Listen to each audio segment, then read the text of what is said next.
әрбір адамға тамақ ішкеннен кейін кекірік келіп, одан кейін ол кекіріктің ащы бір дәммен немесе майлы тамақ жегеннен кейін оң жақ қабырға астының ауырсынуы таныс шығар. Осындай жағдай сізде де болып жатса, онда өтіңіз толған болуы мүмкін. Сол үшін бұл видеоны соңына дейін қарап, мұқият тыңдап алыңыздар. Сіздермен бірге жалпы тәжірибелік дәрігер Нұрманова Асия. Өттің толуы, оның негізгі себептері, не үшін өт сізде толып қалған, неге басқада толмаған? Өттің толуының қандай асқыну себептері бар? Осының себептерін білгіңіз келсе, онда видеоны соңына дейін мұқият тыңдаңыз. Біз ең бірінші өттің толуы деп айтуымыз үшін бірінші біз өт дегеніміз не екенін біліп алайық. Өт дегеніміз ол өт қабының ішінде болатын сұйықтық. Яғни ол сұйықтық қайдан пайда болады? Ол сұйықтық бізде бауырдың секреция бөледі. Бізде бауыр секреция бөледі өтке, сол бауыр арқылы келетін сұйықтық болып келеді. Яғни бұл кезде бізде өт қабымыз сұйықтыққа толады.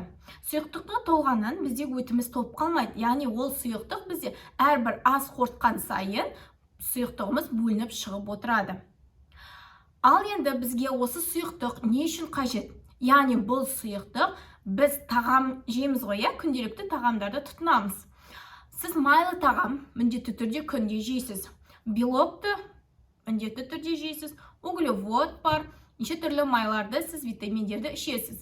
Ал бұлардың барлығын бізде молекулярлық деңгейден не ертеді? Кім бізге көмектеседі? Осынша майды жейміз. Кім бізге көмектеседі?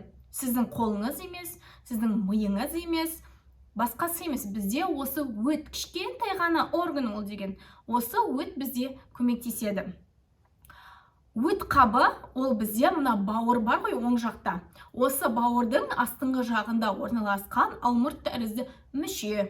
Ол мүшеден бізде каждый тамақ ішкен сайын секреция бөлініп, асты қорытып отырады. Оның ішінде бізде майларды қорытады, және де көмірсулар біз тұтынамыз. Күнделікті біз жақсы көретін көмірсулар. Яғни біз нан жейміз, ақ нан немесе сладыстар. Осылардың бәрі көмірсу болып келеді. Яғни фруктылар жейміз. Осы көмірсуларды біздің ағзамызға сіңдіреді. Сонымен қатар белоктар және де майда ерімейтін витаминдер. Осы витаминдердің барлығын бізде осы өт біздің ағзамызға сіңдіріп отыр. Яғни өттің қызметі осындай. Бұл кезде өт қалай оларды бізде ертіп отыр. Яғни майлардың барлығын бізде қалай қорытып ыдыратып отыр. Яғни өтке бізге жаңа айттық қой, бауырдан келіп секреция бөлінеді, өтке түседі. Өттен ол 12 ішекке қарай бөледі. Яғни өзінің протогы арқылы 12 ішекке қарай секрецияны бөледі. Сол арқылы бізде жаңағы айтқан тағамдардың барлығы қорытылып отырады. Яғни майлар қорытылады, белоктар, углеводтар және майда ерімейтін витаминдердің барлығын біздің ағзамызға сіңдіріп отырады. Енді қараңыз, қандай да бір себептермен келеді, ол өттегі секреция келеді, 12 ішекке бөлінбей қалады. 12 ішекке бөлінбейді. Бірақ мұнда бізде бауыр өзінің секрециясын әлі бөліп жатыр. Жаңа айттық қой, бауыр өтке келіп өзінің секрециясын бөледі. Өт 12 ішекке бөледі, 12 ішек арқылы біздің тағамдар ас ішекке қарай өтеді ғой. 12 ішекте қорытып береді. Ал осы секреция келеді, 12 ішекке қарай өтпей қалды. Не істейміз? Осы кезде біз айтамыз: ой, жаңа майлы тамақ жеп едім, оң жағым ауырып тұр, менің өтім толып қалған деп, сіз дейтін күнде естіп жатсыз, бір танысыңызда міндетті түрде естідіңіз. Естімеген адам жоқ шығар. Тем более қазақтар. Енді біздің жаңа айтқан мына гепатоцит бауырымыз келеді, секрецияны бөлей береді. А ол 12 ішекке шығара алмайды. Сол үшін келеді, мына біздің өт қабымыз келеді, ісінеді. Енді мына жақтан сіз мысалға кәдімгі шарикті алыңызшы. Шариктің ішіне су құя берсеңіз, ол келіп томпияды ғой. Сол сияқты секреция бөлей бергендіктен біздің өт қабымыз келеді, ұлғаяды. Ол секрецияны ешқайда шығара алмағасын, ол қоюланады. Бір орында тұрғасын қоюланады. Желеобразный болып кетеді. Кейде бұдан тастар түзіледі. Сол үшін біздің оң жақ қабырғамыз ауыра бастайды. Сол үшін біз дейтін күнде естиміз менің өтім толған деген сөзді. Ал сіздің өтіңіздің толуының себебі осылар. Енді қараңыз, бізде дейтін бауыр өзінің секрециясын бізге желчный пузырға бөліп жатыр, яғни өт қабымызға келіп бөліп жатыр. Ол келетті, ол көтере алмағасын жоғарғы давлениемен келетті, кейін қарай, яғни бауырға қарай итереді. Осының нәтижесінен бізде бауырда токсический действие болады. Яғни бұл бізде токсикалық гепатит, кейбір жағдайда цирроз печени алып келеді. Яғни цирроз печени деген ол бауырдың іріп кетуі. Алкоголиктердің осы бауыры деген іріп кетеді. Дәл сондай болады. Мен практикамда көрдім. Моргте вскрытиеде дәл сондай бауырды көрдім. Бауыр деген прям тас болып іріп атады ғой. Дәл сондай болып кетеді. Бұл егерде қатты асқынған жағдайда. Ал енді біз асқындырмау үшін не істеуіміз қажет? Енді бізде осы өт ас қорытуда үлкен рөл ойнайды. Яғни біздегі жаңа айтқан майларды қорытып, углевод, белок және витаминдерді келіп бізде синтездеуге, яғни сіңіруге қамтамасыз етеді, қатысады олар. Енді қараңыз, бұл қызмет атқарылмағасын адамда авитаминоз болады. Не үшін? Потому что витаминдер сіңген жоқ ағзаға, ол қорытылған жоқ. Қорытылмағасын бізде авитаминоз болады. Сонымен қатар дисбактериоз болады, асқазан ішек жолдарының дисбактериозы болады. Сонымен қатар остеопороз, яғни біздің кальцийларымыз дұрыс сіңірілмейді. Осының нәтижесінде осы көптеген ауруларға алып келеді. Бір ғана күтә қандай орган. Ал енді осы бізде пайда болған өттің толуы, застой желчи дейміз, осы өттің толуына не алып келеді?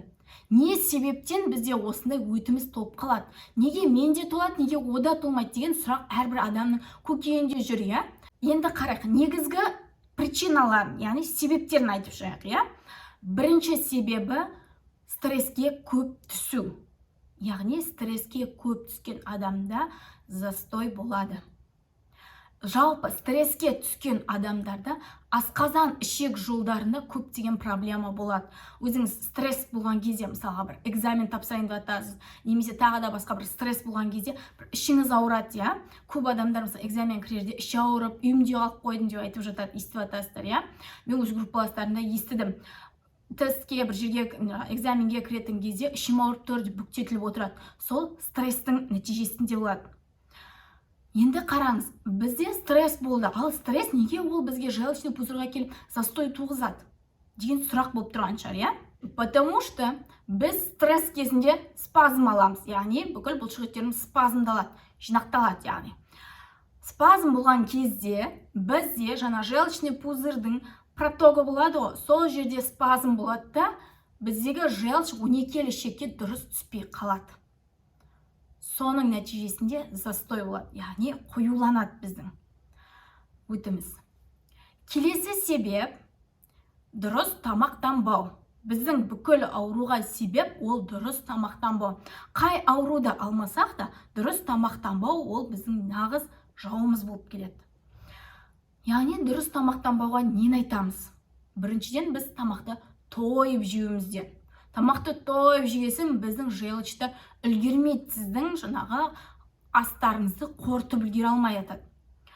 Екінші себебі майлы тағамдарды шектен тыс көп пайдалану. Майлы тағамдарды көп пайдалаған нәтижесінде желчный пузырдағы біздің желчіміз, яғни өтіміз келіп оны қорыта алмайды. Келесі себеп бұл бізде ішімдік ішу, яғни алкогольді сусындарды көп мөлшерде пайдалану. Осының нәтижесінде бізде застой болады. Сонымен қатар аз қозғалысты өмір, яғни малоактивный образ жизни дейміз ғой. Осы аз қозғалысты өмірдің нәтижесінде де застой болады. Және де бізде застой неден болады? Яғни тағамды регулярлы түрде қабылдамау. Осының нәтижесінде застой бізде болады. Келесі осы протоктың бойында бізде неше түрлі аномалиялардың болуы. Яғни айтқан кезде кистаның болуы, немесе опухольдің болуы, осылардың нәтижесінде бізде проток дейтін дұрыс келешекке өтпей қалады, яғни протокты бізде опухоль немесе кисталар келді қысып тастайды да біздегі өт келіп келешекке шыға алмай қалады. Соның нәтижесінде бізде застой болады. Ал келесі себебі бұл яғни біздің протоктың өзінің аномалиясы, яғни толғалы белі дұрыс қалыптаспауы нәтижесіне алып келеді. Көбінесе өттің толуы, жалпы өттегі проблемалар көбінесе әйел адамдарда кездеседі. Не үшін десеңіз, яғни әйел адамның гормональды фонының ер адамға қарағанда өзгеше болуы, яғни эстроген гормонының жоғары деңгейде болуының нәтижесінде әйел адамдар көбінесе осы өт ауруларына бейім келеді. Енді біз өттің толуы кезінде болатын симптомдарды айтамыз. Яғни сіздер күнделікті естіп жатқан шығарсыздар, иә? Например, айтады, менің дейтіні өтім толып қалды деп сізге мамаңыз или басқа біреу айтып жатады, иә, тума-туыстарыңыз, что-то өтім толып қалған сияқты, жаңа майлы тамақ жеп қойдым, мен болды жемеймін енді, что-то ауырып тұрмын деп, ше. Немесе айтады, мен кекіріп келіп тұр, аузымда ащы болып тұр деп, иә. Бұның барлығы өт толудың негізгі симптомдары болып саналады, яғни белгілері. Ал белгілерін біз жекешелеп айтатын болсақ, бірінші белгісі оң жақ қабырға астының ауруы. Неге сол жақ емес? Неге оң жақ ауырады? Өйткені біздің анатомиямыз бойынша оң жақта бізде бауыр, бауырдың астыңғы жағында бізде груша тәрізді болып келетін өт қабы орналасқан. Осы жер бізде давить етіп, ноющий боль алып келеді, ауырсыну алып келеді, оң жақ қабырға астында ауырсыну болады. Келесі белгісі бұл адамда диспепсиялық синдром болады. Яғни диспепсиялық синдром дегеніміз адамның жүрегі айниды. Айтады, мен майлы тамақ жедім, или жаңа ішімдік ішкеннен айтады, мен жүрегім айнып тұр, құсқым келіп тұр деп, немесе құсат келіп, немесе жаңа іші метеоризм болады, иә, іші жаңа не істейді ғой, бір газ толып қалған сияқты деп, исполмезаншинч деп жүреді, иә, адамдар. Осы белгілер, яғни өт толудың бір белгісі болып келеді. Сізде метеоризм болды менде деп, сіз өт толған менде деп айта алмайсыз. Өйткені айтылған симптомдардың бәрі кездеспей, сіз анализ тапсырмай, менде өт толды деп айта алмайсыз. Келесі белгісі бұл адамның салмағының азаюы. Осындай белгі болады. Келесі белгісі бұл деген жаңағы кекіріктің болады, иә. Кекірік болғаннан кейін бір ащы дәм келіп тұрады. Және де өзінің де аузына бір ащы иіс шығады. Бұл кісілерде уже өті толған деп айтамыз. Сонымен қатар өт толғанның тағы белгісі, яғни науқаста авитаминоз болады, остеопороз болады. Осындай, яғни бұлардың болуы жаңағы бізде өттің бөлініп, ол біздегі бүкіл компоненттерді қорыта алмағанның нәтижесінде осындай ауруларға алып келеді. Егер де өт толғаны сізде асқынып кететін болса, сізде онда белгілер айқын көріне бастайды. Яғни сіздің көзіңіз, яғни склераңыз келіп, не істейді? Сарғаяды. Теріңіз келіп сарғаяды. Және де кіші дәретіңіз қою қоңырқай түсті болып келеді. Сонымен қатар үлкен дәрет, яғни нәжіс, ол ақшылдана түседі. Кейбір жағдайда ол әппақ болуы да мүмкін. Осындай жағдайлар ол бізде уже асқынған деген мағынаны білдіреді. Яғни ол бауырға қарай уже теуіп жатыр, секрецияны бауырға кетіріп жатыр деген сөз болып келеді. Ал енді біз осындай ауырсынулар сізде бар болса, оны қалай емдейміз? Қалай кетіреміз? Жұрттар айтып жатады барлығы, олар қалай кетіріп жатыр? Яғни біз ең бірінші салауатты өмір салтын ұстануымыз керек. Ең бірінші біздегі ең эффективті ем бұл бізде дұрыс тамақтану болып келеді. Өйткені бізде осы желчик, жаңа холестаз дейміз ғой, жаңа өттің толуы, медицинада холестаз дейміз. Осы холестазды алып келген себеп ол біріншіден бізде дұрыс тамақтанбау болды, стресс болды. Яғни біз осы ситуацияларды кетіруіміз қажет. Яғни стресске аз түсіп, өзімізді стресстік жағдайдан өзімізді оңай шығару жолдарын қарауымыз керек. Яғни бұл кезде бізге көмектесетін бірден бір маман, ол психолог. Яғни психолог маманына жүгінуіңіз керек. Сіз стресске түспеуіңіз керек. Ол стресс тек қана өтті толтырмайды, сіздің басқа да органдарыңызға келіп тиіседі. Келесі бізде дұрыс тамақтану. Яғни дұрыс тамақтану деп біз диета ұстаймыз. Диета дегенде сіз дейтін, ой, мен арықтауым керек, мен дейтін марафонға қатысуым керек, мен жүгіруім керек дегенді айтпаймыз. Яғни біз әрбір аурудың өзінің диетасы болады. Яғни бұл өт толған кезде біз диета номер 5 ұстанамыз. Яғни сіз бұл кезде майлы тағамнан отказ бересіз, Сонымен қатар қуырылған тағамдардан және де қақталған, яғни не дейміз ғой, копченый дейміз ғой, осындай копченый тағамдардан алыстаймыз. Және де газировкалерден, яғни газдалған сусындардан, напитктерден алшақтауымыз қажет. Сонымен қатар біз күнделікті тағам тұтынған кезде 10 граммнан артық емес тұз пайдалануымыз қажет. Яғни тұз бізге зиян болып келеді бұл кезде. Сонымен қатар бобовый дейміз ғой, бобовыйлардан отказ беруіміз қажет. Сонымен қатар ет, яғни майлы ет, майлы балықтардан отказ жасауымыз қажет. Яғни бұл тамақтар бізде өттің толуын одан сайын ықпал етеді. Яғни бұл итак шығарылмай жатқан өтті одан сайын қиындатып жібереді. Яғни бұл кездегі бізде пациентіміз, яғни науқасымыз не істеуі қажет? Яғни дробное питание дейміз, яғни бөлшектеп тамақ ішу. Бөлшектеп тамақ ішу дегеніміз, яғни күніне 5-6 рет тамақтану. 5-6 ретте ойламаңыз, ой, шайды, тамақты бәрін алып, мен қазір опырып осын бәрін жеймін деп. Жоқ, 5-6 рет дегеніміз, яғни кішкентай порциядан сіз күніне 5 рет, 6 рет тамақтануыңыз қажет. Бұл не үшін қажет? Өйткені сіз, мысалға айтқан кезде біздер не істейміз? Таңертең ұйқыдан тұрамыз, Тұрамыз да шайымызды жалапыла ішеміз. Ішсек, үйде отырсақ ішеміз, Егер жұмыс жасайтын болсақ, немесе студент болсақ, тамағымызды ішпейміз де жұмысқа асығып кет қаламыз. Жақсы, іштік дегенде сіз баптана отырып, асықпай тамағыңызды ішпейсіз. Одан келесі обедте тоже жалапыла жұмыста жүріп іше саласыз. Кешке үйге шаршап келесіз да, не істейсіз? Алдыңызға толған тағам, шайыңыз дайын, келіп соның бәрін ішіп, кешке қарай тойып ұйықтаймыз, Бұл бізде дұрыс емес. Бізде не деп айтады?